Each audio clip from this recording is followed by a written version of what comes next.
A warm good afternoon and heartily welcome to Spectrum 2021 on behalf of Research and Development Cell of St. Francis College.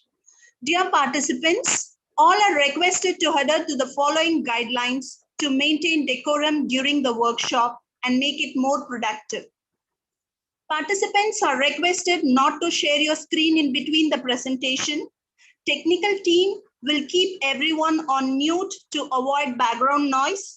Participant may communicate their queries using the chat mechanism available on the screen at the end of the session.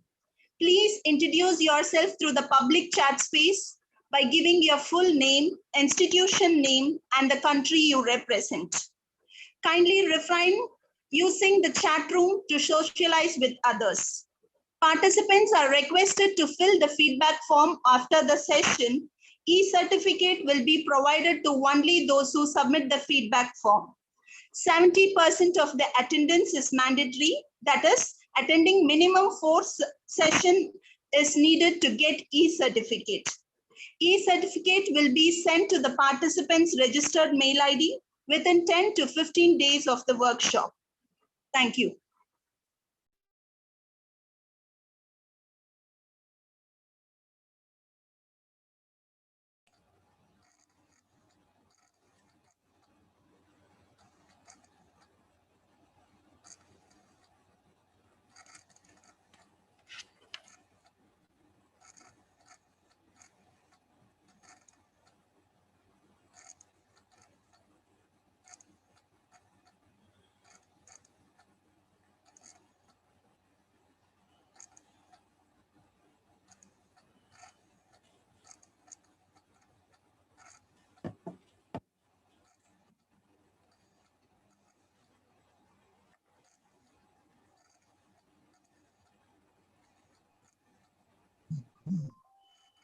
If you're working on something that you really care about, you don't have to be pushed. The vision pulls you, said Steve Jobs.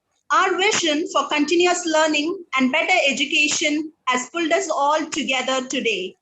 With this beautiful note, I, R. Netra, Assistant Professor, Department of Management, is extremely delighted to welcome you all to the inaugural of Spectrum 2021, one-week international workshop on research paradigm organized by R&D Cell of St. Francis College.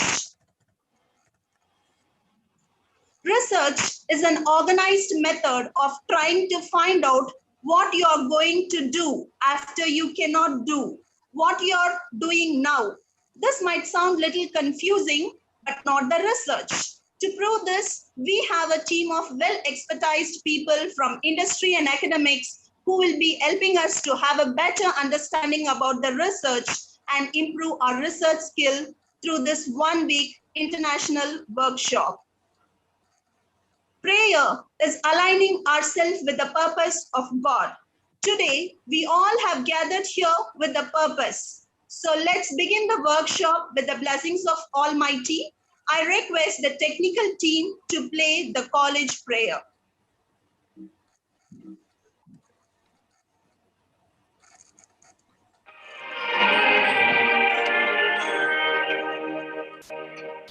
Make me a channel of your peace. Where there is hatred, let me bring your love. Where there is injury, your pardon, Lord. And where there's doubt, your faith. Make me a channel of your peace. Where there's despair in life, let me bring hope. There is darkness, only light. And where there's sadness, ever joy. I surrender, I may never see. So much to become, so much to console. Beyond the sea, I still understand. I still love with all my soul. Make me a channel of your peace. It is in pardoning that we are pardoned. Giving giving to all men that we receive, dying that we're born to eternal life.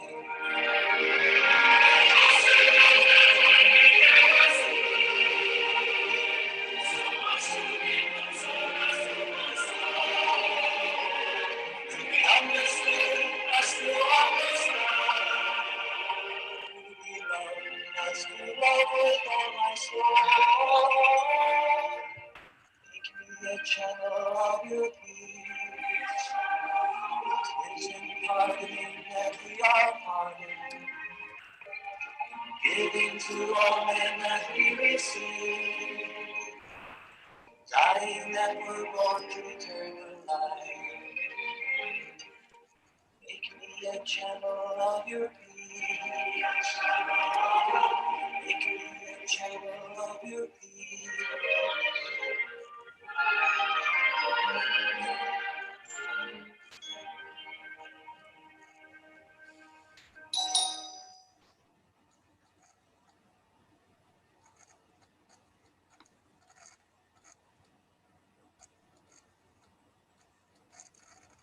May the blessings of Almighty remain with us forever.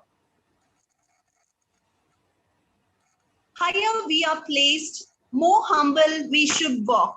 We have a person who stands by this. It's none other than our leader, guide, and a great supporter, Dr. R.N. Subbarao, Principal of St. Francis College. May I now request our principal to welcome the gathering. Over to you, sir. Can you hear me? Yes, sir. Am I Yes, audible? sir, you're audible. Thank you.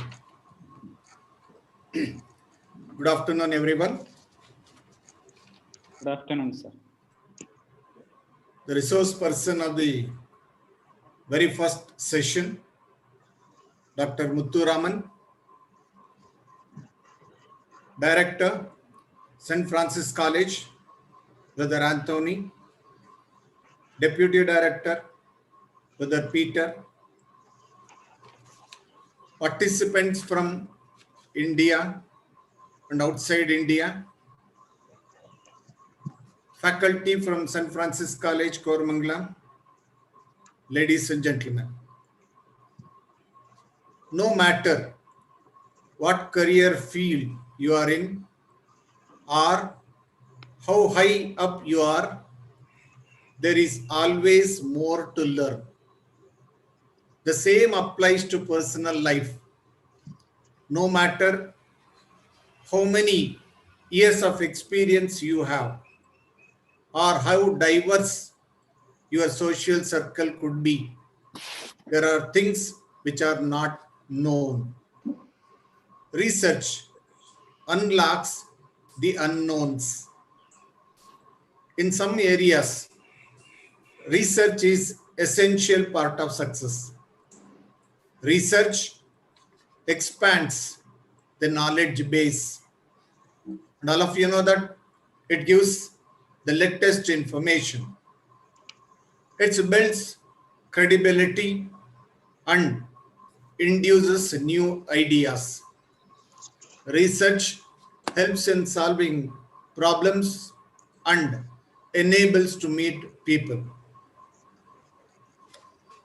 Keeping in mind all these benefits out of research, we at St. Francis College, Koramangala, Bangalore, thought of organizing 1 week international virtual workshop on research paradigm.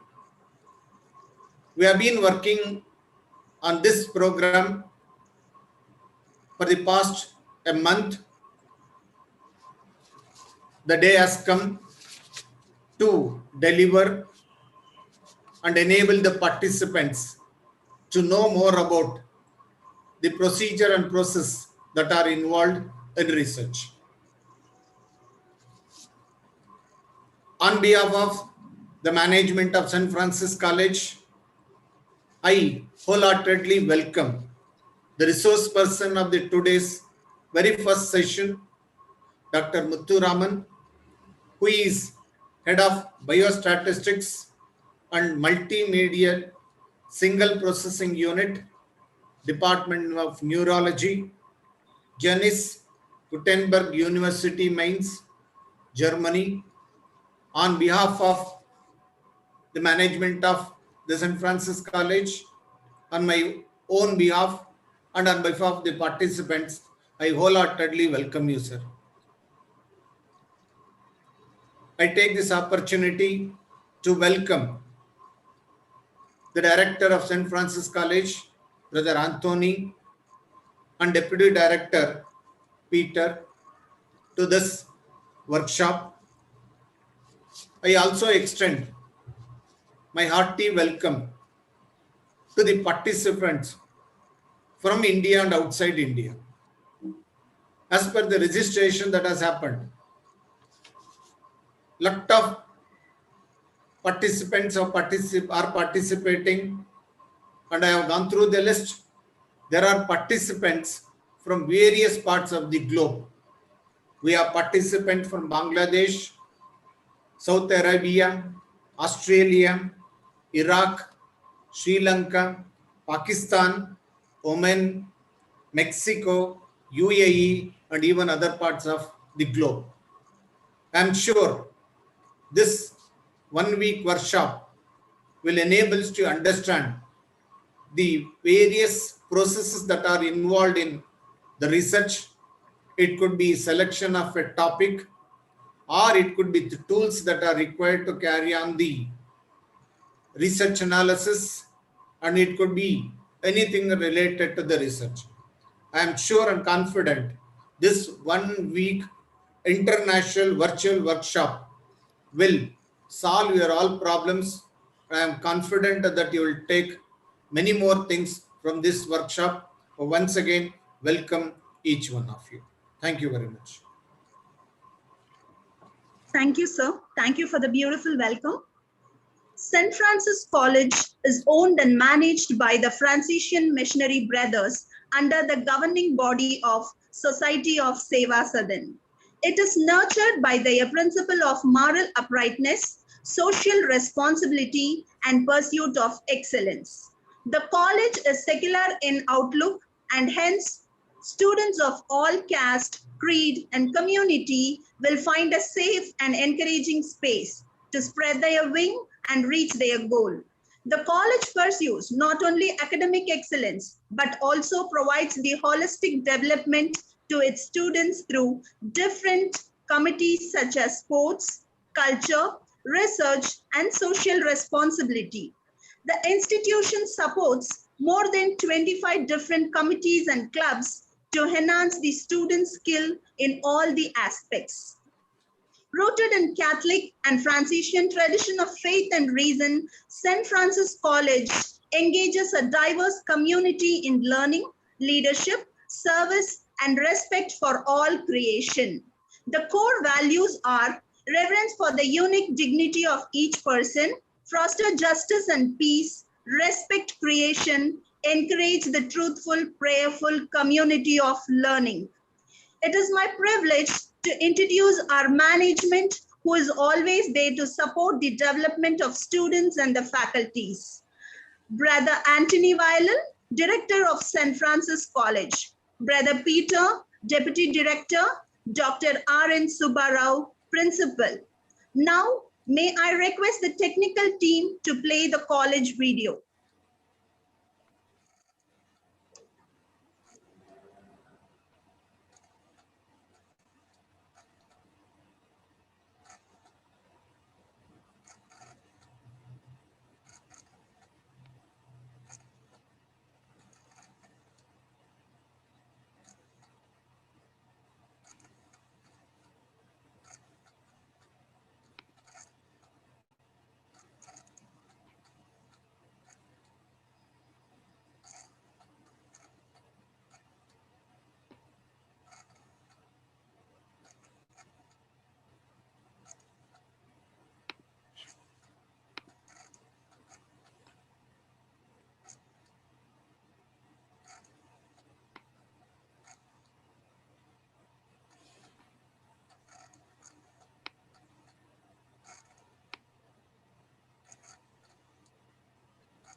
St. Francis College, Koramangala, Bengaluru, is a minority Christian college managed by the Franciscan Brothers and nurtured by the principles of moral uprightness, social responsibility, and pursuit of excellence. The college is secular in outlook, wherein students of all religion, caste, and community are treated at par. The college aim is not only at academic, but also holistic development of the students.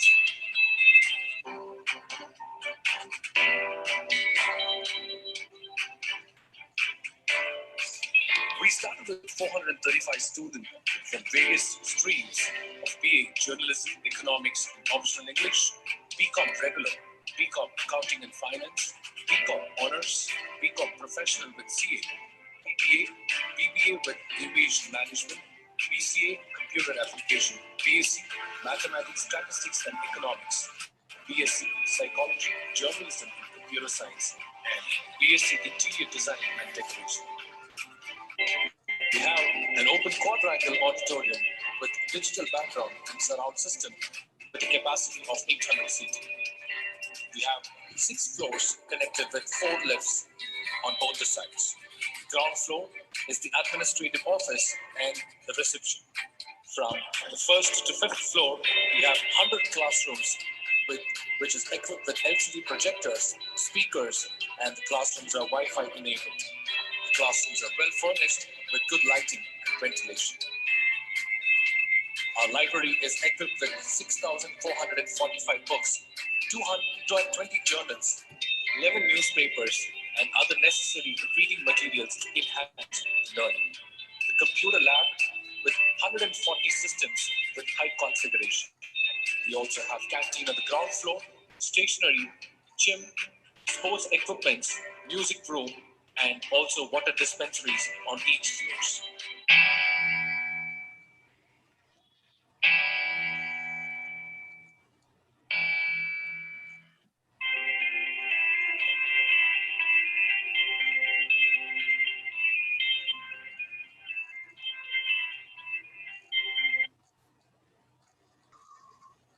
Thank you for the beautiful video. Spectrum 2021 is the initiative of Research and Development Cell of St. Francis College with the objective to enhance the basic research skills. R&D Cell of St. Francis College is proud to announce that total registration for this workshop is 1,600, out of which we have more than 150 international registrations from different countries like Iraq, Sri Lanka, Mexico, Australia, and Pakistan. To tell us more about the R&D cell and the workshop, now I call upon the most enthusiastic person, Dr. K. Sonia, convener and HOD, Department of Management. Thank you, Netra ma'am. Am I audible? Yes, ma'am, you're audible. Thank you. Good afternoon, ladies and gentlemen. It is indeed a pleasure to be addressing this afternoon to academicians, research scholars, and students from various colleges and universities across different states and countries. We have waited so long to have you among us. At last, the time has come. We are most delightfully welcoming you to join us today for the inauguration of one-week international virtual workshop Spectrum 2021 on research paradigms. It is a high time that such a workplace takes place to highlight the remarkable contribution which research make in so many areas of our lives. Encouragement, enthusiasm, excellency is one of the major aspects of our institution. With an objective of encouraging the spirit of innovation, the management of St. Francis always supports the faculty members to organize different programs. Notably, International Workshop is one of the initiative what we have taken right now with the objective of enhancing knowledge and skill acquisition in research according to the current scenario. Research is seeing what everybody else has seen and thinking what nobody else has thought. We know that modern problems require modern solutions. Research is a catalyst for solving the world's most pressurizing issues, the complexity of which evolves over time. The entire wealth of research findings throughout history has led us to this very point in civilization, which brings us to the next reason why research matters. Though research, we get to know the way of nature and how our actions affected. We gain a deeper understanding of people and why they do the things they do. Research is the backbone of academics, and it is a tool for building knowledge and facilitating learning culture among the students and the faculty members. Every accomplishment starts with the decision to try. Connected to that, one such decision, what the management has taken is to initiate the research culture among the students and faculty members in St. Francis College. The establishment of R&D cell in our college is to promote rigorous research with an objective of transforming ideas into innovative practices. The R&D cell of St. Francis aims to promote a research culture in newly emerging and challenging areas of management, commerce, technology, science, and humanities. And this always enhances the general research capability of budding technocrats by the way of participating in different conferences, seminars, workshop, paper presentation, project competitions, etc. In the next 5 minutes, I'll be walking you through what the workshop is about and how it is useful for you and what does the future hold for all of us in the context of the theme. Being a researcher requires dedication, hard work, and more than a little inspiration. A research workshop is a key active method of acquiring professional competencies needed in our future activities in any institution. And these days, research become integral part of every educational curriculum and is held on the regular basis for students. Participating in various international workshops gives a chance for every academicians, students and research scholars to increase the depth of knowledge in various areas. It also helps them to work with leading researchers and experts in future. The Spectrum 2021 helps the participants to refine their skills in research, report writing, searching scholarly information, and presenting their work. They can also improve the understanding of the study design, which includes defining the hypothesis, providing a rationale for it, and selecting a line of argument. I hope everyone is now clear about what we are going to achieve during this workshop. I have high hopes for this program, and if there is anything that's stopping you from getting fully involved, please let me know so that we can try and resolve it. Hope you guys know my number and email ID. Anytime you can approach. And as you all know, organizing 1 week workshop of this kind are very complex and challenging. And yes, we have an energetic team who have worked day and night for this workshop. I feel privileged to introduce the backbone of this international workshop. The advisory committee members are Reverend Brother Anthony, Director of St. Francis College, Reverend Brother Peter, Deputy Director of St. Francis College, and Dr. R.N. Subbarao, Principal, St. Francis College. The convener of the international workshop is Dr. Sonia K., Associate Professor and Head, Department of Management. The organizing secretaries are Dr. Tessie Tong, Associate Professor, Department of Mathematics, Dr. Krishnan, Associate Professor, Department of Computer Science, Mr. Rakesh Nadak, Assistant Professor, Department of Commerce, and Ms. Netra, Assistant Professor, Department of Management. I'm professionally overjoyed to take the opportunity to introduce the keynote speaker and resource persons of the workshop. The day one keynote speaker is Dr. Muthuraman M., Head of Biomedical Statistics and Multimodal Single Processing Unit, Department of Neurology, Johannes Gutenberg University, Germany. And the topic which he is going to address is research basics. The day two resource person is Dr. Tirupati Rao Padi, Professor and Dean, Department of Statistics, Ramanujan School of Mathematical Sciences, Pondicherry University, India. The topic which he is going to address is literature review. The day 3 resource person is Dr. Pramod Mishra, Assistant Professor, School of Management Studies, University of Hyderabad. The topic which he is going to address is survey-based research.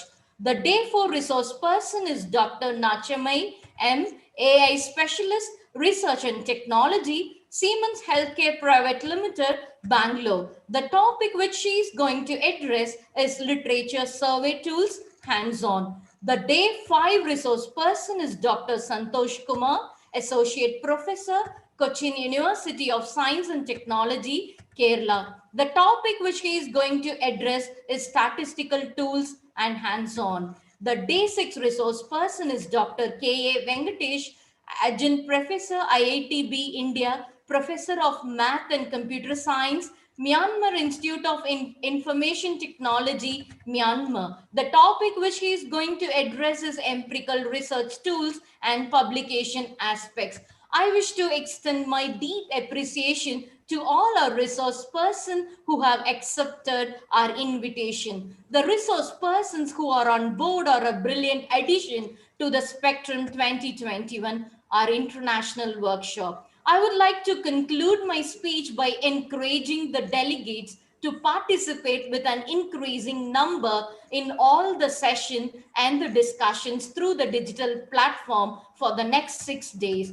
Throughout history, epidemics gave human many challenges, but yet also brought with many invisible and hidden opportunities. The best opportunity during this pandemic is virtual learning platform, and we all are blessed to update our knowledge and skills by sitting in our comfort zone. I wish everyone a successful, safe, and fruitful journey with us for another 6 days. Thank you.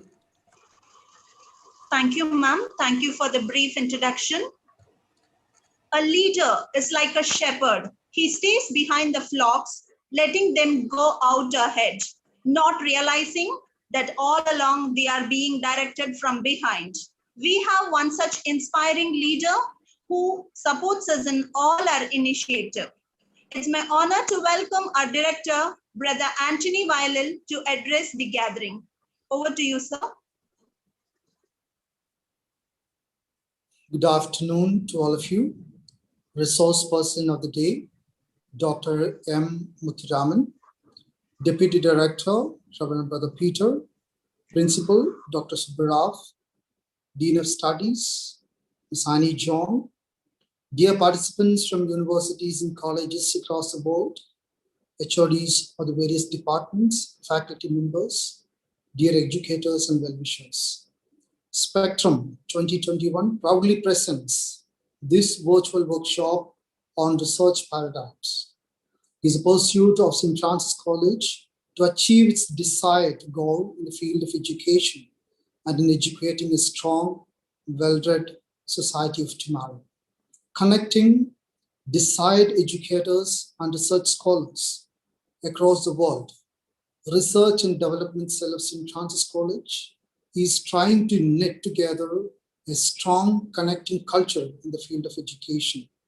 I'm proud to see the overwhelming participation because amidst the challenges across the world, we haven't lost urge to educate and build a futuristic community of tomorrow.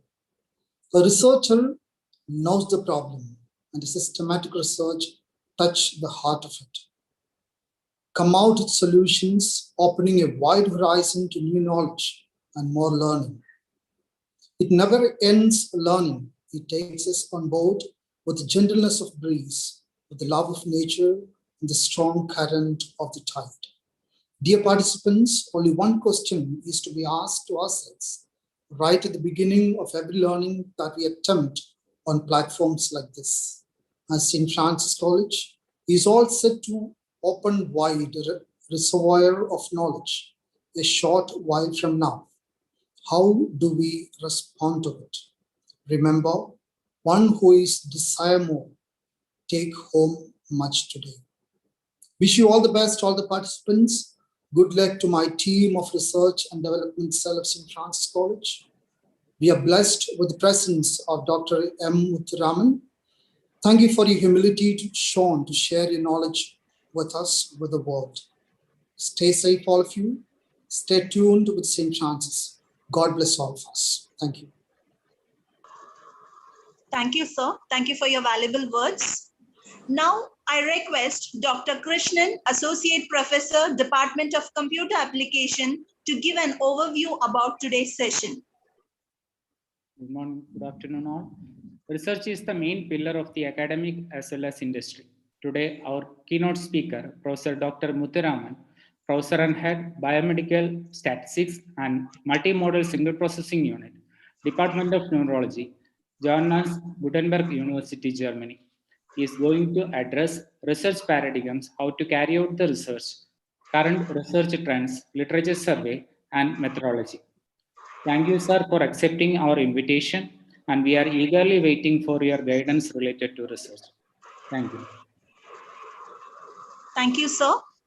A great person is not remembered by his title or designation. It's about the impact, influence, and inspiration they create. We have one such inspiring person who will definitely create a great impact through this session. We have Dr. Tessie Tom, Associate Professor, Department of Mathematics, to introduce our resource person, Dr. Muthuraman, Head of Biomedical Statistics and Multimodal Signal Processing Unit. Over to you, ma'am. Thank you, Nedra ma'am. Good afternoon, everyone, and a warm welcome to the one-week workshop on research paradigms, Spectrum 2021 to everyone. This workshop is organized by R&D Cell of St. Francis College, Bangalore. We are delighted to have all your virtual presence with us today.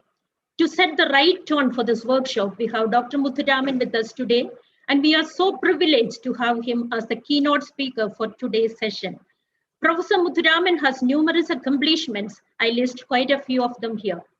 Dr. Muthuraman has received MS degree in digital communication from Christian Albert University, Kiel, Germany in 2006. In 2010, he has received his PhD degree in biomedical engineering from the Technical Faculty and Department of Neurology of Christian Albert University, Kiel, Germany. And in the same year, he joined the Department of Neurology, University of Kiel as a postdoc, and in 2013 became a senior postdoc. Since December 2016, he has been with the Department of Neurology, Johannes Gutenberg University of Mainz, where he is an assistant professor and the head of the Department of Biomedical Statistics and Multimodal Signal Processing Unit. Professor Muthuraman is a hardcore researcher. His current research interests include mathematical methods for time series analysis and source analysis on oscillatory signals, function of oscillatory activity in central motor systems, biomedical statistics, connectivity analysis, multimodal signal processing analysis of EEG, MEG, fMRI, and EMG, structural network analysis on anatomical MRI and DTI, and he is also having a keen interest in machine learning and deep learning too. We are so delighted to welcome you, sir, as our keynote speaker and look forward for today's session. Thank you. Thank you, ma'am. Capacity to learn is a gift and willingness to learn is a choice. Today, we all have made a right choice and we are eagerly waiting for it. With no further delay, I request Dr. Muthuraman to take up the session. Over to you, sir.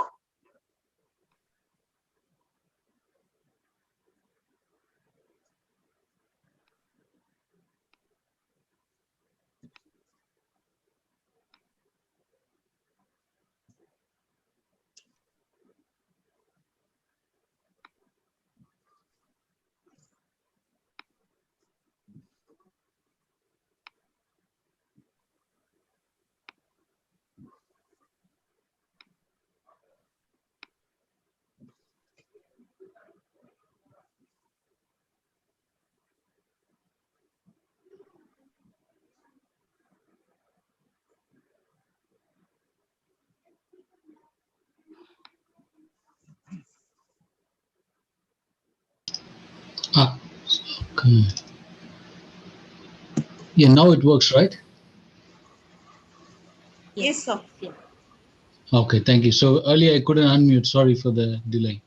So I think thanks for the nice introduction and a very warm welcome to all of you. And I saw in the chat session there's already 550 people, so that's very nice. And I'll directly start with my presentation. And I try to share my screen. Again, you need to leave me to share my screen, Dr. Krishnan. Sir, you can share the screen, sir. I tried just now, it didn't allow me. So Now you can, sir. Right at the beginning of every learning, we attempt on platforms like this. And St. Francis College is all set to open wide the reservoir of knowledge a short while from now. How do we respond to it? Remember, one who is desirable now we hear much today. Wish you all the best, all the participants. Good luck to my team.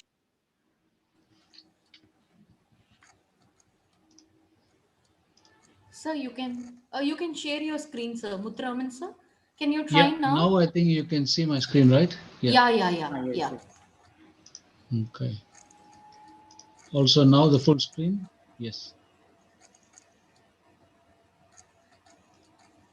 Okay, so I start the presentation. You can still hear me, right?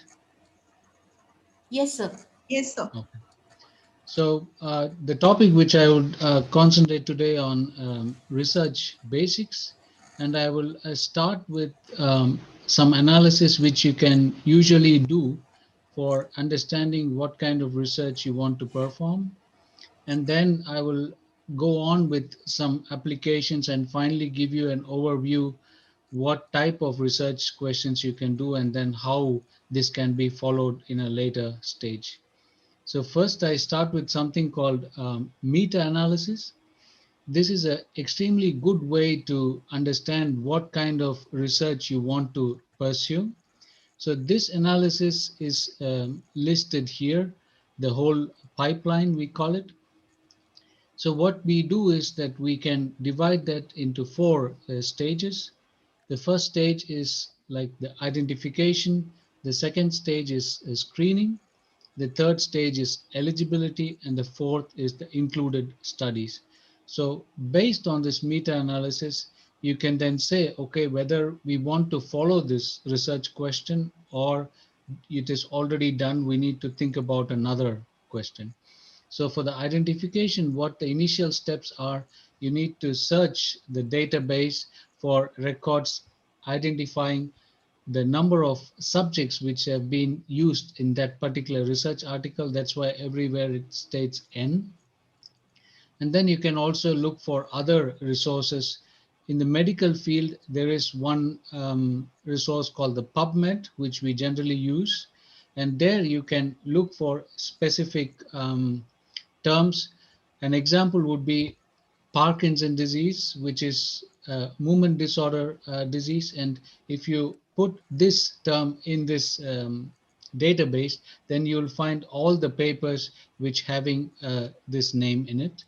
And then you can find out based on the next step, you can remove the duplicates, which is then replicated. And then once you do the screening, then after that, you can say the exclusion of those records. And finally, sometimes it's also a problem that you don't get the full text article assessed for eligibility. And that's why you need to see whether you're able to access the full text. And then once you know what is analyzed in this research article, then you can include them in a qualitative synthesis analysis, meaning the number of subjects which was used in the research article and what data they used and what type of parameters they analyzed in this study. And then finally, then you include all this data in this meta-analysis based on the number of subjects, and then you can estimate whether you are able to do this research question based on all these studies you have searched through. So this is a nice way of looking into the research basics so that before starting an research project, it's a good way to start is to do such a meta-analysis And it then gives you also the review of the whole literature behind this particular research question which you want to follow. So I've only 15 slides, so we can of course discuss the whole presentation at the end of the presentation, so we can have questions later. So for the meta-analysis, I've example shown here. So usually in the example here, there are, for example, 6 studies which were analyzed in this meta-analysis. And now vaccine is a big question because of the current pandemic situation. So I took this example, and this is a simulation. So you have 2 conditions, that is, one is vaccine and the other is placebo. So you give certain people a vaccine, and you give or just give the information that they will get a vaccine, but then it's not actually correct. They get a certain other type of liquid, let's say a sterile solution, then they think at least they're getting this vaccine. So this is like an example. And based on these 6 studies, you can have here the total number of subjects which were analyzed, and here in the placebo control group, how many subjects. So totally in this model, what they used is, for the vaccine case, 592 subjects, and for the placebo case, 500 cases. And what you can then, using this meta-analysis, you can calculate something called odds ratio, which gives you the impression based on this study whether the conclusion what they came to, whether it is worthwhile testing it or not. So for that, we will look into this odds ratio, for example 1.33 in this case, and you can see the weightage also, it's about 21.4% for the whole mean what we calculate. So all these green boxes here show the separate odds ratio for each of these studies. And it's, you can see there is a line here at 1, which indicates that whether on this side of the line or on the other side of the line, it shows you whether that particular study is effective to give you a correct conclusion. And here is the blue shown is the mean. So as you can see, this is something simulated, so it's not real data. So you can see about 100% weightage which is given, and this is very close to 1, meaning that this meta-analysis what we did and all these studies which was included having a very good effect of looking at this data. And you can basically look at the mean and then think about whether it's close to 2 or 0.5, and then decide upon your research question. So this is on the odds ratio. It's kind of a risk ratio. We can, another word for it is that based on this, you can say whether the data which you have included in this analysis will give you information about the question what you want to answer or not. And usually it's a good way, because you can also see that the number of subjects which are included, usually when the sample size is smaller. So let's say instead of the 90 here in the study C, they've used only 20 subjects, then also the size of this box will be smaller. So the size also depends on the number of subjects which are included in the study. So you can see in these 2 studies and also this one, there is a large number of subjects. So that's why you have a bigger square, so that you can also, just by looking at it, know how strong is this particular study. So based on this meta-analysis, you can think about developing your research question. Usually there are 5 things what you need to think about when you want to develop your research question. The first important one is to define the topic area. What we mean by this is, in a sentence or 2, if you can describe your broad topic or area of research. I'm giving you an example here on smoking cessation, meaning that how good is when you stop smoking, for example. That's a topic. And once you define this topic area, the second stage is to describe the problem. So the problem, what you want to address in your topic area of research. One example could be, smokers often relapse because of complex physical and psychological factors. As you all know, that you get some psychological factors, then you feel doing something which makes you feel better. So that's, for example, the physical or psychological factors. And the third important part is to specify the gap and justify the investigation, because in research, as also pointed out by many of you during the introduction, that the gap in research is what you need to identify, so that whatever is unknown or unresolved is then why we want to bother to even investigate it, right? So we need to find a question which is not investigated before, but it's also not very easy to do this. So that's why I told you that you start with a meta-analysis, then you can get a clear idea what is unresolved. And for this, an example would be, we don't know what combination of physical and psychological factors is most often associated with smoking relapse, for example. So we need to find out. There have been many research questions answered at least some of the physical or psychological, but there could be some particular psychological factors. Let's say the environment, that you have a day which is very gloomy and it's not sunny, then you feel a little bit sad, for example. And these kind of psychological factors based on the environment probably is not researched. So that could be a way to specify the gap and also justify the investigation. And the fourth question is the main one, where you actually create the research question. And what we call this is a brainstorm, meaning we use our brain and then try to ask as many questions as possible to relate to your research. For example, the topic which you have chosen, the problem, and also the gap.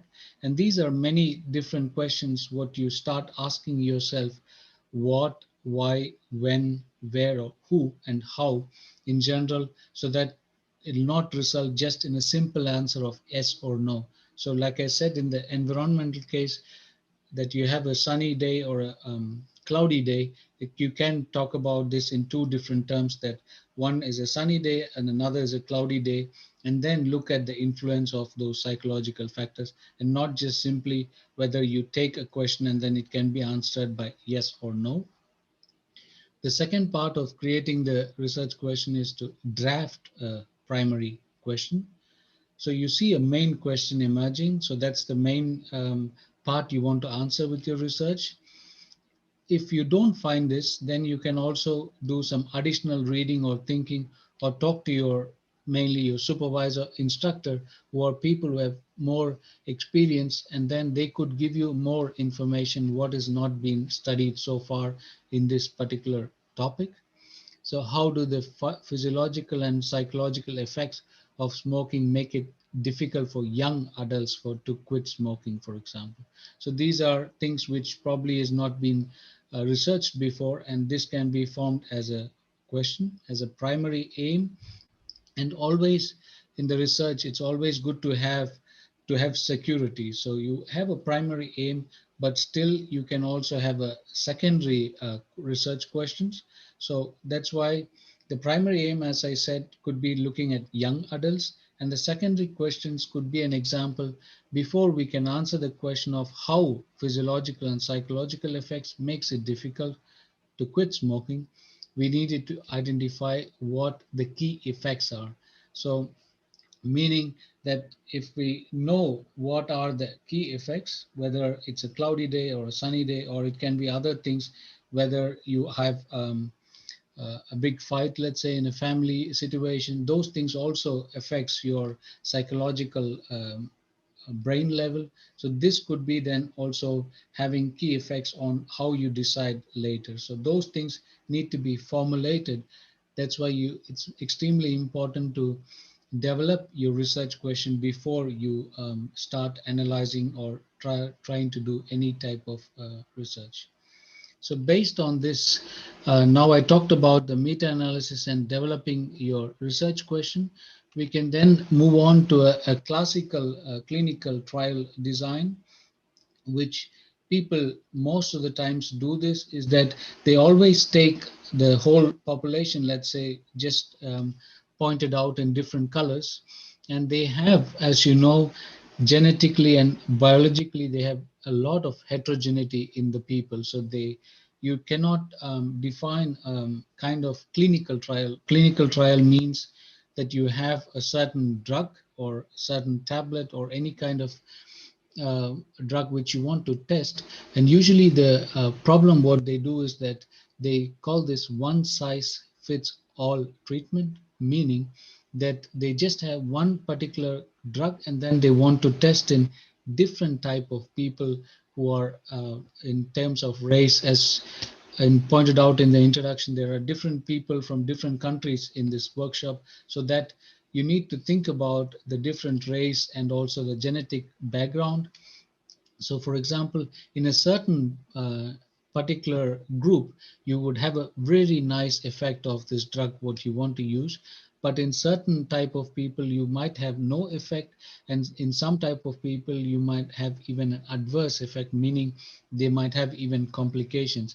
And this in the current situation, I think it's a very good example like this, that you develop something like a vaccine which you want to use in millions of people, and you want to also test it in different direction and different ethnicity, so that you can exactly know whether this would work or not. And very important is also not only this genetic and biological heterogeneity, but also these low to medium effect sizes across individuals. What it means, effect sizes, like we talked about earlier in the meta-analysis. So you cannot compare in this, like an example given here, in this population you have 3 people, and in this you have just 1 single person. So you need to also think about testing it in equal number of people, so that you have the effect size, so that it's not just low to medium. Low to medium is very low, meaning 10 or 20 people. But if you want to develop a vaccine and then give it to many different people, then you need to, of course, have hundreds of thousands of people tested with this particular drug. So that's a classical clinical trial design. And the best would be is to need for redesign this based on certain type of biomarkers. I've written it here. So like we take the same example, but then we need to redesign it a little bit, so that we have a separate drug based on these different colors. I just mentioned here the colors with the different heterogeneity in the people. Then we call this targeted, meaning that you target a certain drug to a certain type of people, and then you individually tailored approach to treatment. So you tailor your treatment based on an individual and not on a complete group of subjects, because in that way you would have a better effect. It's just an example just to show here that the effect is then in all the 3 groups is very high, because you are now do it in a more targeted fashion, and also try to individually tailor it to each of these particular subjects. So that's what we call this patient stratification using biomarkers. And here are, for example, some examples. You can also take the blood or take scans of the brain or other parts of the body, or you can also take other liquids from the brain to test certain biomarkers, meaning that you have in a certain group there the biomarker might work very well, but in another group it might not work. So that's why you need to stratify these biomarkers individually, so each subject, and then test it on a group of people, so that you can directly apply this drug for that particular group of people. Again, coming to the biomarkers, it can be in different ways. It can start from something which is from the brain, because I work a lot with the brain. So coming from the brain, the signals, or it can be also from your blood, which has been taken, and look for certain markers in your blood. Whether you give a certain drug, does it change your concentration, or any kind of addition happens, like for example you get more proteins. So these kind of things, we call them as biomarkers, and this is extremely important. Before you design a kind of study, you need to think about stratifying it specifically for each group of subjects. So now, after looking into this designing of a clinical trial, what other things which we need to keep in mind is what I will talk further. So currently we have certain limitations, and we also have certain things which we need to keep in mind, so that you also have a validation of this clinical groups. So here again, I've given you some examples. So some of you might know, for example, the autism spectrum disorder or hyperexcitability excitability disorder. It's usually in the kids. And obsessive compulsive disorder, meaning that there are some patients who are keep on doing the same thing again and again. For example, they might like to keep on eating, so that it's called obsessive compulsive disorder. And in the autism spectrum disorder, they have problems getting into communication with outside people.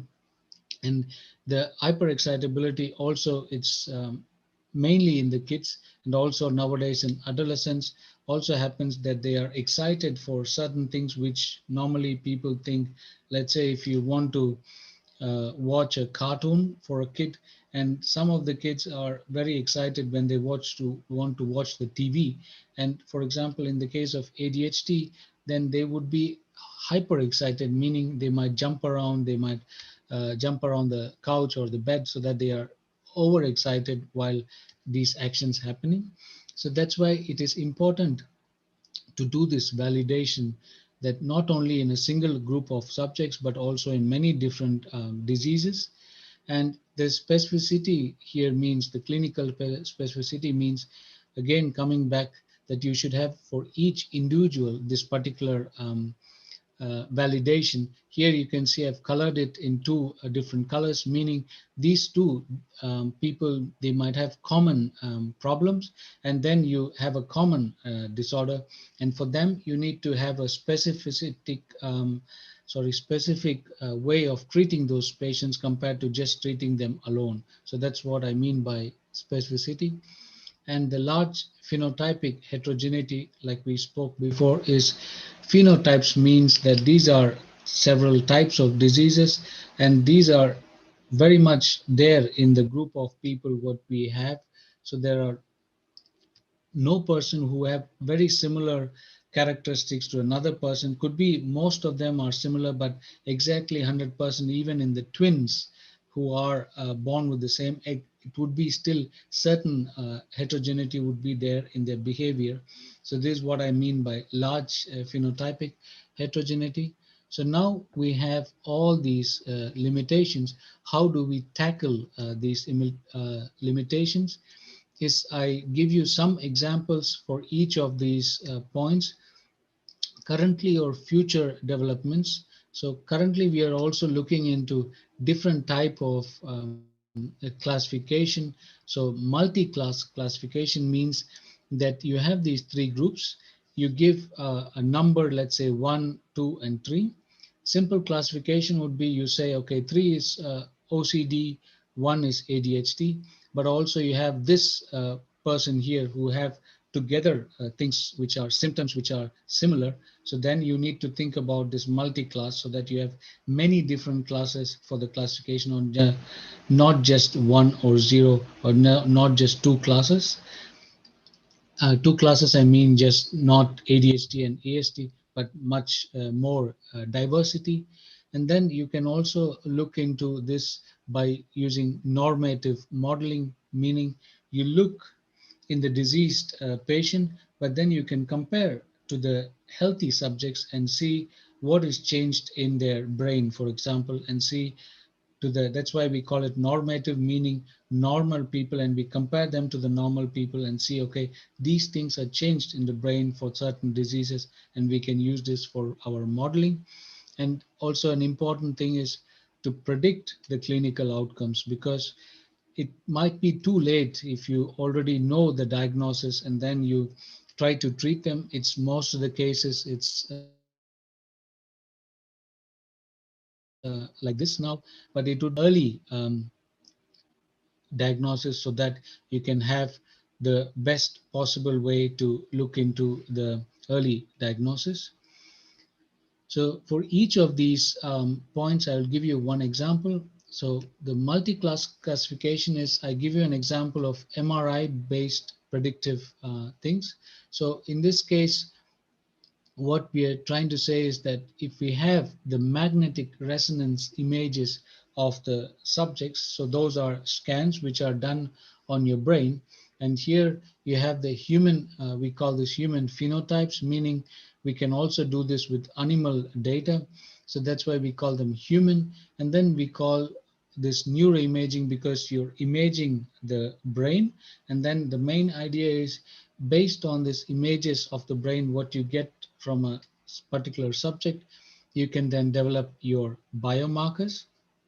And in this case, when you have the brain, what we call this is the multivariate pattern classification, meaning you have two groups, the autism spectral disorder and the healthy controls, and you want to look into the classification between the two groups, and you might get an accuracy of 70 to 90%, but we need to think about that there are different patterns in the brain that are important to achieve such a classification. So here is an example of each subject pair, because always it's good to have matched groups. So for example, in this case, we have autism spectral disorder, we have 10 subjects. And in the case of healthy control, we look into 10 subjects or 10 persons. And it's important that they are age matched. So if they are 10 years old, then the healthy control should be also 10 years old. And also most of the things based on their education, based on their surroundings, it would be nice if they are exactly matched. That's why we call them matched. And that's why we call them subject pairs.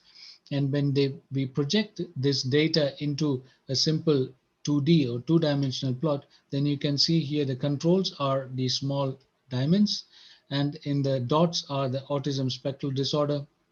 So you can, based on this line, you can mostly classify most of the controls from the autism spectral disorder patients, but still you have some subjects which are on the other side of the line, which means there are subjects which also have some type of similar characteristics to the healthy controls or the other way around. So that's why it's important to have this multivariate pattern classification so that you take into account all these information and then develop this biomarker.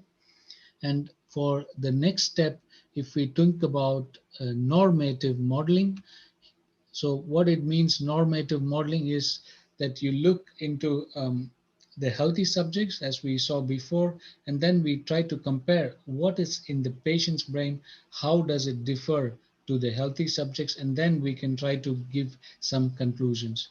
So here again, I'm taking the brain as an example, and the brain has a very complex structure and functional regions which are giving you important information. And here in the x-axis is the clinical predictor variables. What I wanted to show here with this is that you have this data which is given here, the mean and the standard deviation, and each of these are, say, one data point.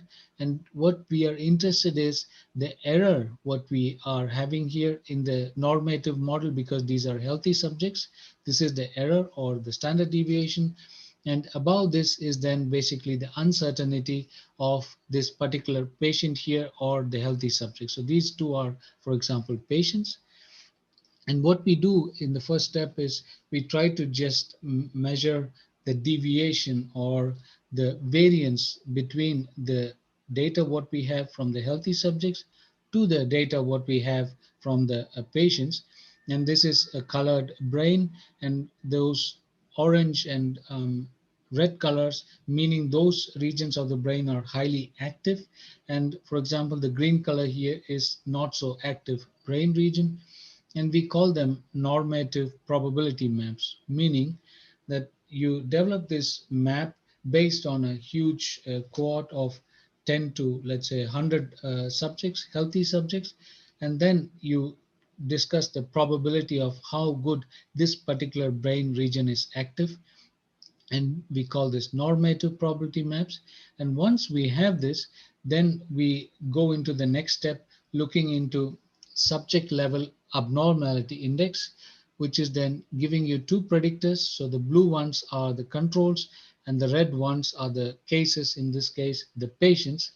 So you can classify them based on these two predictors. It can be any kind of parameter what we are analyzing from this brain data. And then once we have this abnormality index, then we identify brain regions case by case. So then we can say this particular region is fault or it doesn't work properly in these patients. So we need to look into this in more detail.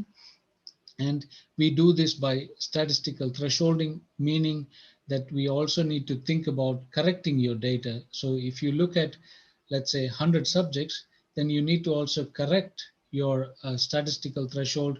That's why we call this FDR here, meaning if you have a 0.05, usually 0.05 means 95% of your data is then significant or from the analysis what you did. So it's always have to good correction of your data so that you see what you look in the results is then valid for a large cohort of people.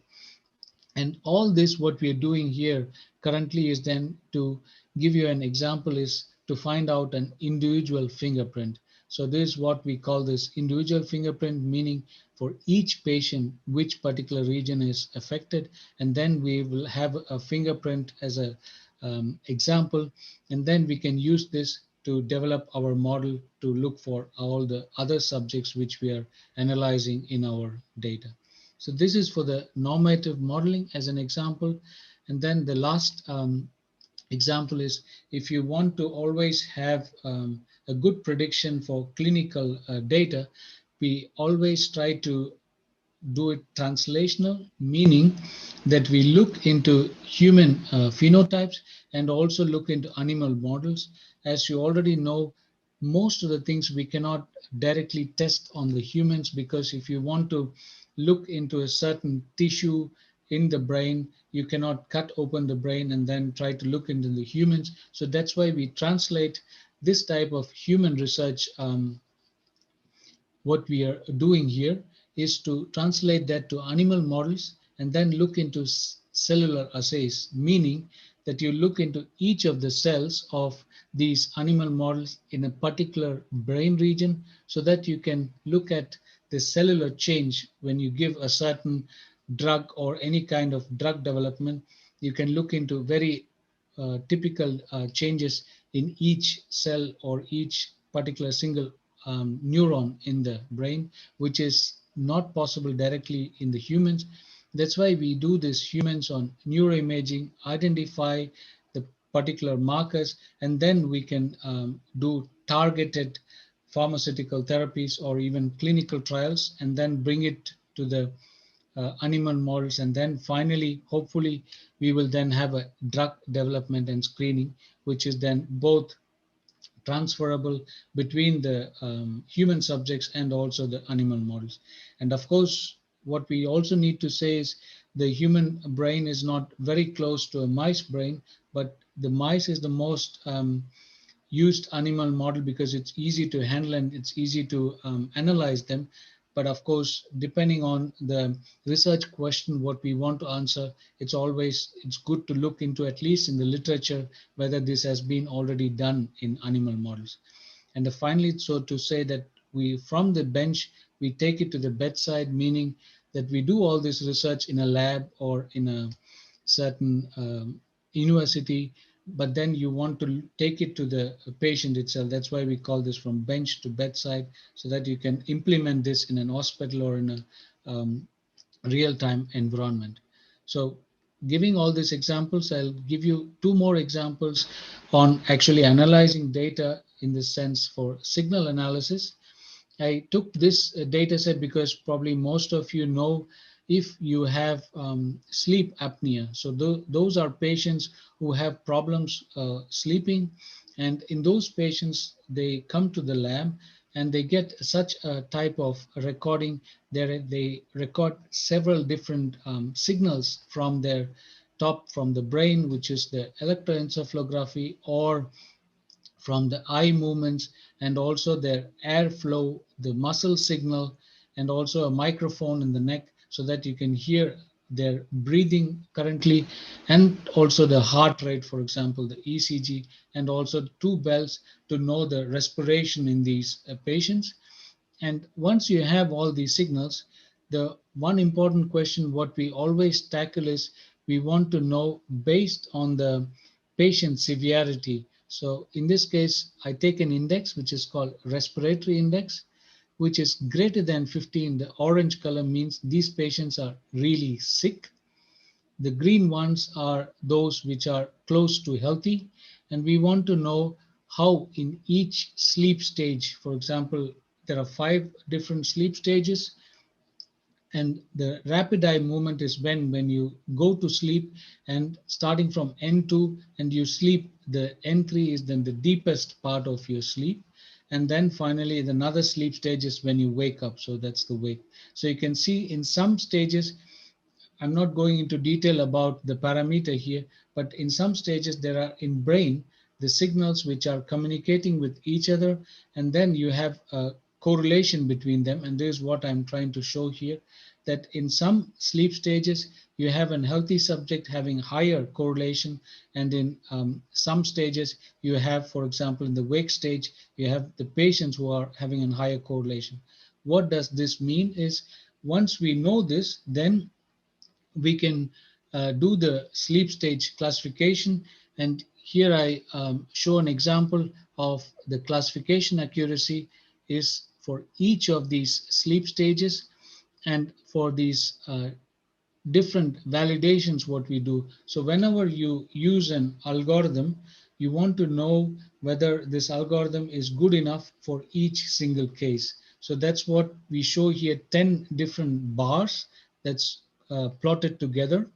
So meaning we have a group of 50 subjects and we want to test in all the 50 subjects. So cross validation of taking one group of subjects, let's say 10 subjects, and then we look at the algorithm whether we have a good accuracy, and then we keep on changing this group of 10 subjects. And you can see we can achieve a reasonable classification accuracy of each of these sleep stages above 75%. And it's important also, we don't stop there. We want to go one step further, not only to classify the sleep stages, but we also want to know this parameter which we are measuring here, the correlation, would it help us giving an early diagnosis for the subjects. So then we call this not anymore classification, we call them prediction, because we're trying to measure something from the data which we have already analyzed.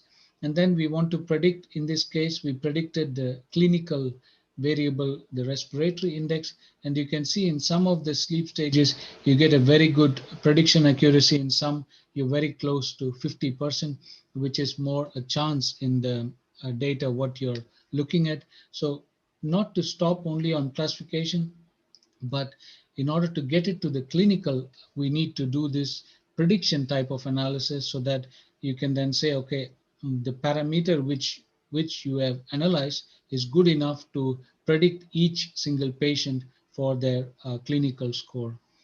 And all this is done in offline. So meaning you take the data and then you get it to your computer and then you're doing it offline. But sometimes it's important also to do this in real time. So here I give you an example of real-time movement disorder patient. So these are dystonia patients. These are patients who have problems while walking, that their neck, for example, when I switch on the video, you will see that their neck, there is a problem, so they cannot do normal movements of the head. So there is some stiffness in the neck. And these are patients, not only it starts with the neck, and later it goes also to the legs and to the hands. Then they cannot do normal things what we do in life. For example, drinking a coffee or drinking a cup of water. This they cannot do because they have the hands or the leg or the head, which is then in a certain position. So what we did in this study is that we used a deep learning algorithm, which means that it looked into the data and then it learns from the data. It's purely data driven. And then you look into the algorithm whether you found some features which you can use for classification. And we can develop using this real-time clinical scores. And what we mean by clinical scores is, here I show on the right-hand side is the reconstruction of this particular subject. So it's very important to note that in this current situation also, you just do a video and then you send it to the clinicians. You don't need to go to the clinic. And then using such kind of analysis, then you can also try to predict the clinical scores without meeting the clinician. So now I try to play the video. Okay, for some reason it doesn't work. I just, okay. So these are points which we are trying to reconstruct. And when this particular patient, you see when now she moves, then you can see on the right side also the real-time classification of this particular patient. And you can also see the neck, which is not straight, that it goes a little bit on the back. And they also have sometimes a problem with the position that they don't stay straight. They are having a bent kind of position. And now when they walk, you can really see this movement of going off back, this neck. And this is what then would help us based on each of these markers, what we get, we can then identify clinically how bad this dystonia is affecting this particular patient. So these kind of analysis would be very helpful if we can not only do that in the offline, but also do this in the real-time situation. So this is just an example to give you that in real time, it's also possible to do such kind of analysis. And finally, this is the acknowledgement slide of my group. We have many different people, and it's also important to look into research as a team and not as a single person, because in this team, we have clinicians, we have biologists, we have neuropsychologists, sports scientists, and engineering students, informatician. So always this kind of research can happen. Very important is to happen only with a group of people who are from different disciplines, and always need to think as when you want to answer a question, always look at the question with different angles by talking to your supervisors and who have different expertise, statistics and other type of expertise. And also it's important to get money. So these are people who are funding these research projects, and also these are some of the collaborators from my side. And thank you for your attention.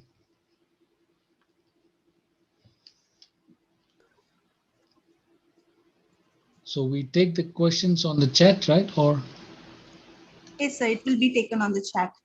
Thank you, sir. Thank you for giving a valuable inputs about the basics of research. For the kind attention of the participants, the feedback link will be shared in the chat box. All the participants are requested to fill the same. Please note, the feedback link will not be shared in the WhatsApp or Telegram group. I don't see any questions, or is there, Dr. Krishnan? I request the technical team to share the feedback link in the chat box.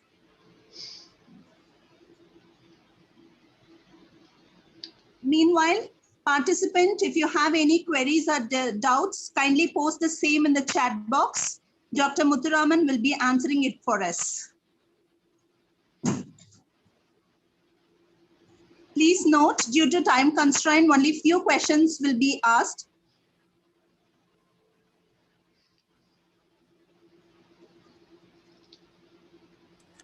Netra ma'am, are you able to see the questions? I cannot hear. No, ma'am. Okay, Rakesh sir, can you please change the option of chat so that everyone can see the questions?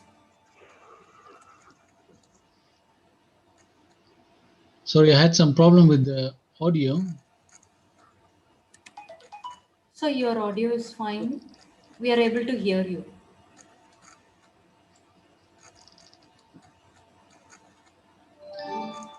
We request the participants. Yeah. We request the participants to type your questions in the chat box. Netra ma'am, can you please help to read the questions to Dr. Muthuraman? Yes, yes, ma'am. So no questions received yet. Yeah, so here we have questions.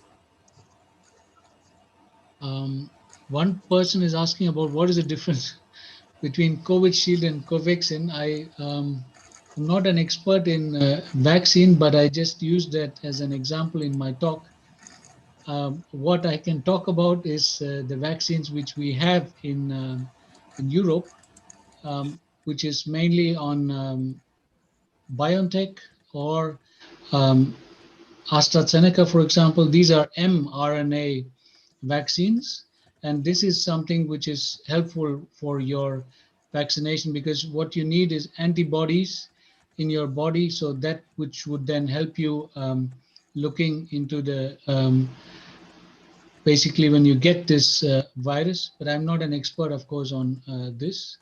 So the next question is, where can we search, in which database for doing meta-analysis? So what I could do is I could send this presentation to Dr. Krishnan, and probably there are some links for the papers which can be used for looking into more meta-analysis. Usually it's a very well-known topic which you can look in Google or other things. What kind of algorithms you used for normative modeling?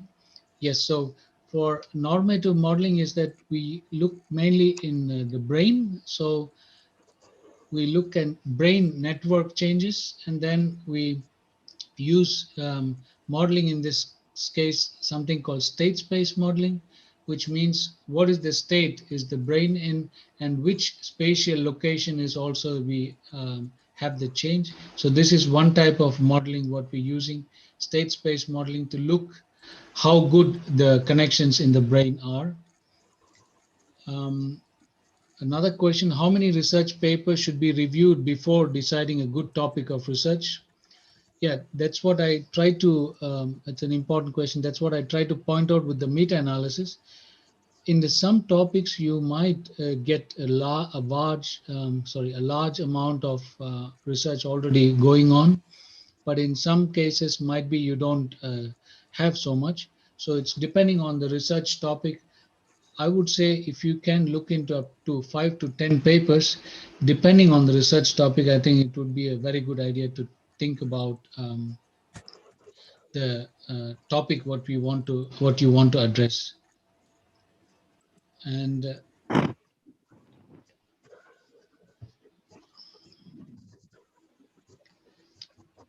can you mention some good websites for mathematics subjects to meta-analysis? Yes, I think I can, with the presentation, I will also try to share some links where you can actually online do this meta-analysis, which is all open source. I'll try to put this all in the presentation, and then I can send it to Dr. Krishna, and then you can be distributed. The next question is how to sample size chose in the qualitative data. So it's an important question, because if you want to answer, let's say, the question again about vaccination, then the sample size is extremely important, because you need to have a very large amount of people who's been tested, more than 1,000 or about 10,000. The sample size, usually if you talk about percentage, what you want to have in your research is an output of 80%. So this is what we generally threshold. Our data is that we look at 80% of whether we will find something meaningful. Then based on this 80%, you can then calculate the sample size. And it's important also, before calculating the sample size, you need to know a certain parameter which you want to use in your research. Like I showed the research of brain. So you can look for brain changes and use this for calculating your sample size. Another question is meta-analysis done for every research? Yes, I think that's a very good starting point for doing your research. And of course, people also do something called reviewing. So this is very similar, but they don't do any type of analysis. Reviewing means that you look at a certain topic, look at many different papers, and you write a review article. This I would also suggest if you're not well versed with analysis, then I would also suggest to do review articles, at least on the research topic, what you want to do, so that you exactly know what is already being done and what you can concentrate on in your research question. Can outlier analysis be used for normative modeling to find deviation? Yes, of course. So the outlier is also very important. So if you think about a distribution, like I showed in the plot, then usually you have a Gaussian distribution and you can look for the last 5%. So 95% of your data is inside this distribution, and the outlier should be the left and the right 5%. And if they are in this range, then you can tell them as outlier and you don't need to consider them in the data analysis.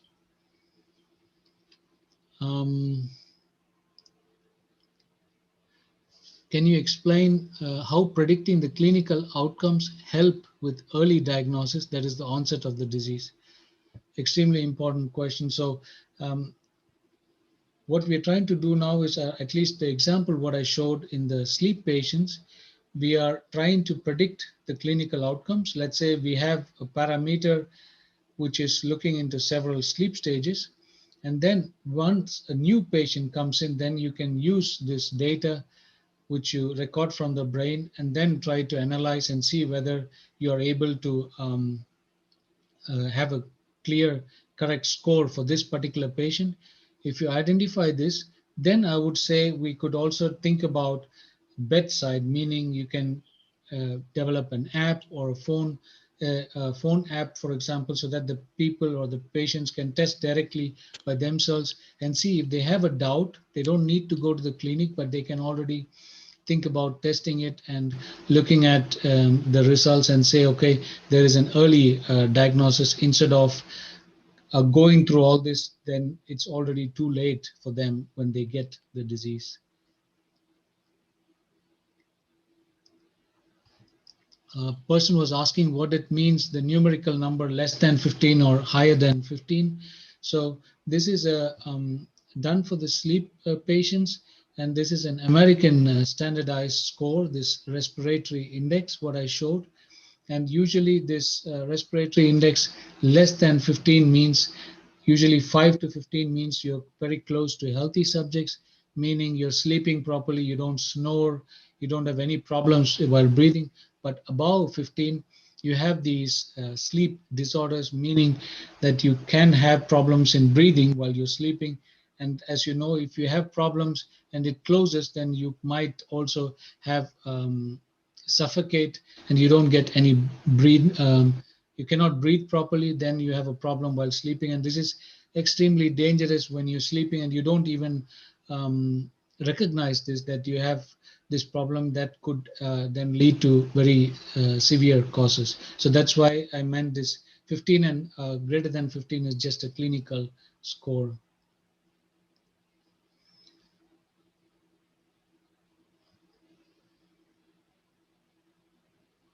So on what basis sample size will determine for research projects?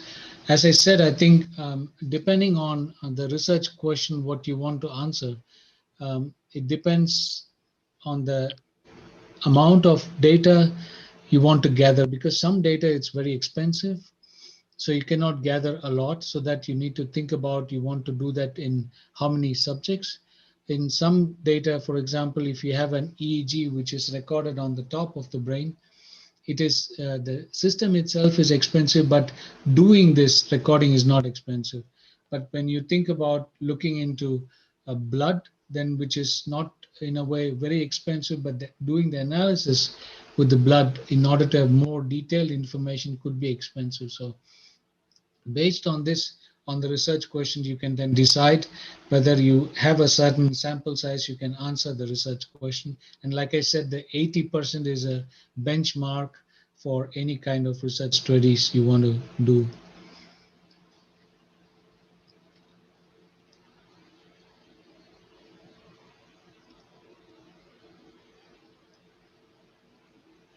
And another question, sample needs to be represent the population, so relevant statistical test would also be required. Yes, that's extremely important. So like I talked about in the clinical trial design, that you need to redesign in a way that it is matching all the different population. And in each population, you should have a very good number of people so that you can test and then think about whether this would work or not. And on the statistical test for this, I think could be that based on your data, then you can look at probabilistic statistics, or looking at the probability of a certain subject will get a disease or not. That is one type of statistics what you can do. And depending on whether you want to do group wise, then of course there are other non-parametric tests which you can use to look into the data. And if you're looking into longitudinal design, meaning you have the patient, you record them 6 months later, 1 year later, then you can also do the statistic longitudinal, meaning repeated measures, for example, so that you look at the same measure several times to understand exactly how good it is, this particular measure.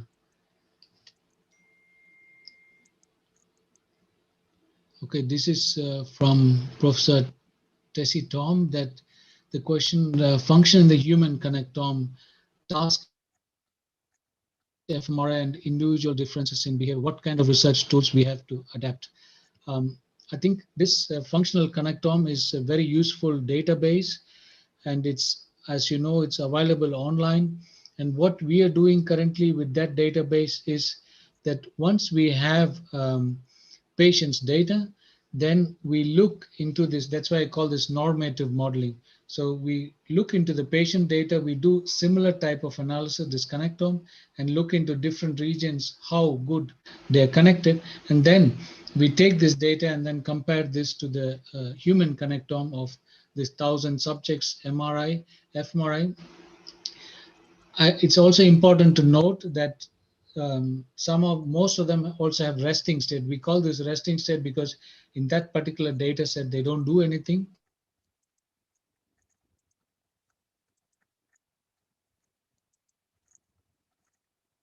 They just, it is extremely important also because, like you said, it's individually, each of them have different behavior. But in a object identification task, then it's also, you can find similar signatures in the brain. So those things can be used in comparison to the patient. I hope I answered your question. Yes, sir. Thank you. So another question, as you've done your master's from a foreign country, so according to you, during MSc period, should one do a summer project on the topic research she or he wants to take further? Can you guide how to find the research topic like in the basic course? Yes, I think the design here of the study is what I did in master's. You have 1.5 years of course, and then you do 6 months of a project. And this 6 months of a project, of course, it's very important because that's where I got my direction into the neurological field, where I could look into the brain. Because earlier, like also pointed out in the introduction, I have an engineering background. So looking into medical field, I think it's extremely important to know whether you're interested. And this master thesis, what you're pointing out, this summer project or 6 months, it's extremely important so that you can exactly know whether you have interest and you want to follow this on your career.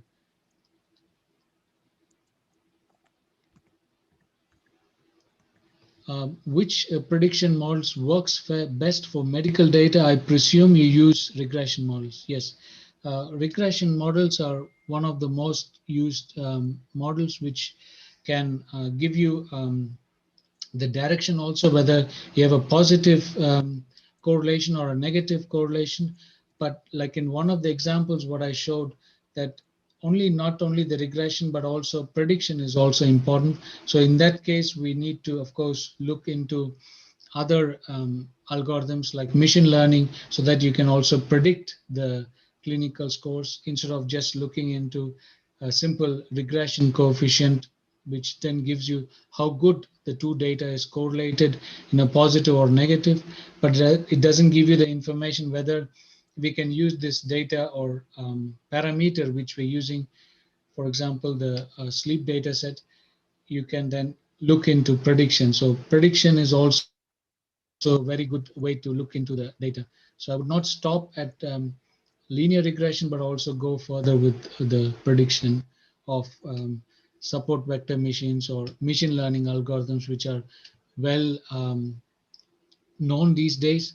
And the good thing is also, what we also find is that nowadays people are also pushing that whatever you do in the research is that it's also online. So meaning, like we spoke about this meta-analysis and review articles, if you can find those articles which also post their code and data, then it's also nice for you, right? So you can start looking into directly the research question instead of gathering the data by yourself and also the code. So this is coming more and more often, that when we want to publish a paper, we always need to put some example data sets and also codes online, open source we call it, and then people are having access to this directly so that they don't need to start from scratch.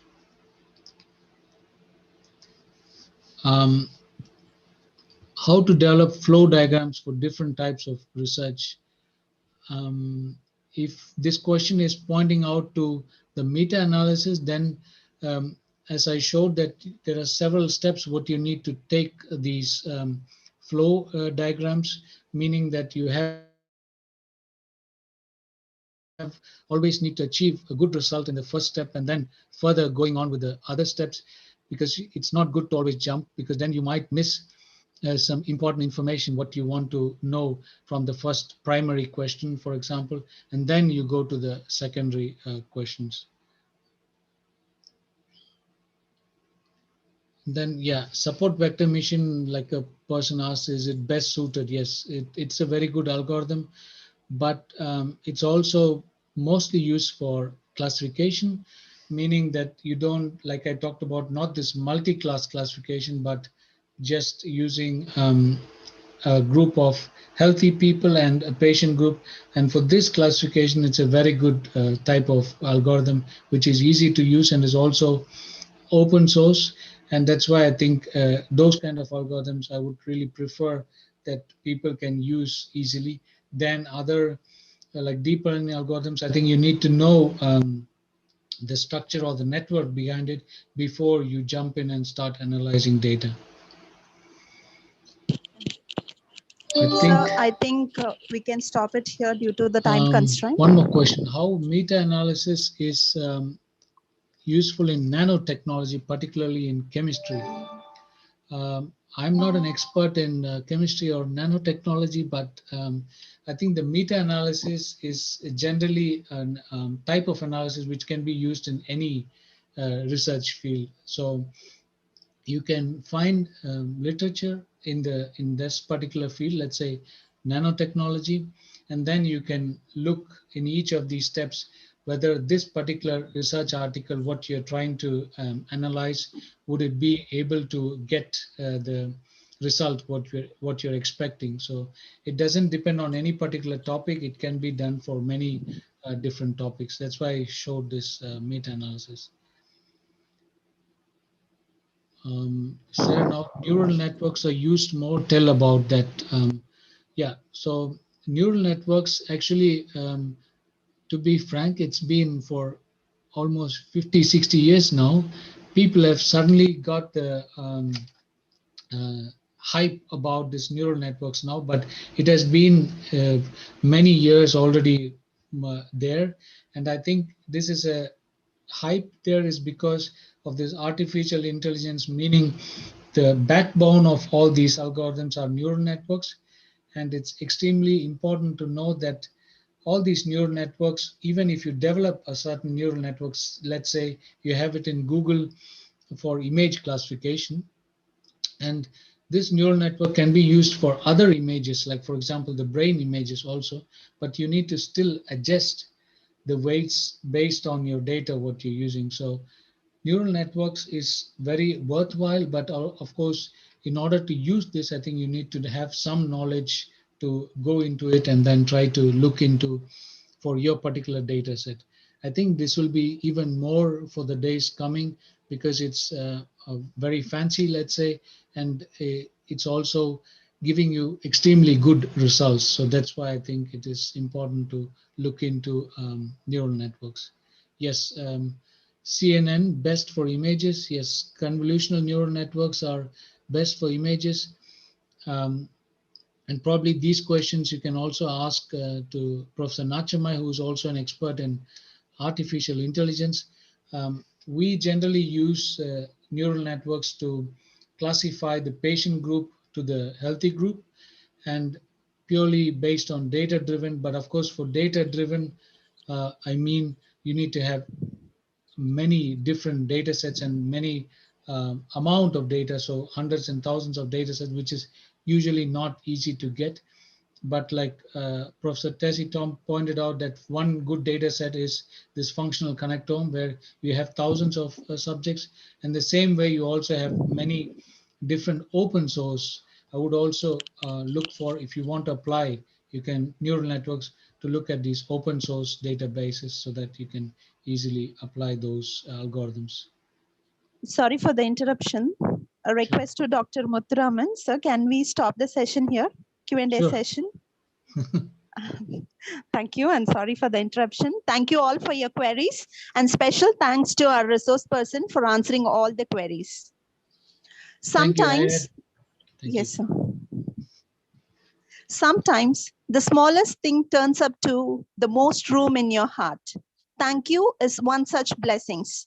Now I call upon Mr. Rakesh Nadik, Assistant Professor, Department of Commerce, to propose the oath of thanks. Thank you, Netrama. Good evening, everyone. It's my honor and privilege to propose vote of thanks on the occasion of inauguration session, Spectrum 2021, International Workshop on Research Paradigm. On behalf of St. Francis College and Franciscan family, I would like to express my deep sense of gratitude to Dr. Muthuraman, Head, Biomedical Statistics and Multimodal Processing with the Department of Neurology, Johannes Gutenberg University, Germany, the resource person of today's session. Thank you, sir. I also express my heartfelt thanks to Reverend Brother Anthony Violel, Director, St. Francis College, for his uninterrupted support in conducting this international workshop, Spectrum 2021. Thank you, sir. I thank Reverend Brother Peter, Deputy Director, St. Francis College, for his abundant support in organizing this event. Thank you, sir. I have immense pleasure to express my gratitude to Dr. R.N. Subbarao, Principal, St. Francis College, for his infinite guidance and encouragement for the conduct of this workshop. Thank you, sir. I would like to thank Dr. Sonia K., Convener, Spectrum 2021, for her countless efforts in conducting this workshop. Thank you, madam. I thank all organizing secretaries, heads of various departments, teaching and non-teaching staff, and all our beloved participants across the world for showing interest in our initiative. Thank you for being here. Once again, I thank you all. You can take over, Netrama. Thank you, sir. I request all the participants and dignitaries to turn on your video for a formal photograph.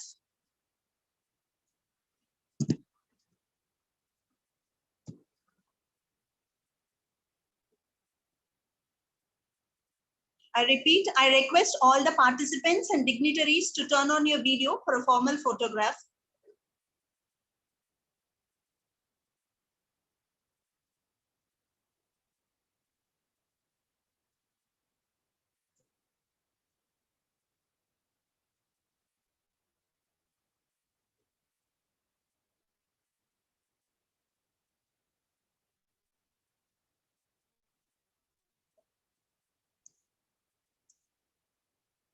Thank you all. Once again, a big thank you to each and every one of you. It's time to sign off for today and meet you all tomorrow at 3 p.m. with Dr. Tripati Rao from Pondicherry University, who will be adding insights about literature review. Please do not miss to join the session, and the Zoom link will be the same that you have joined today. Thank you all once again. Stay home and stay safe. Thank you.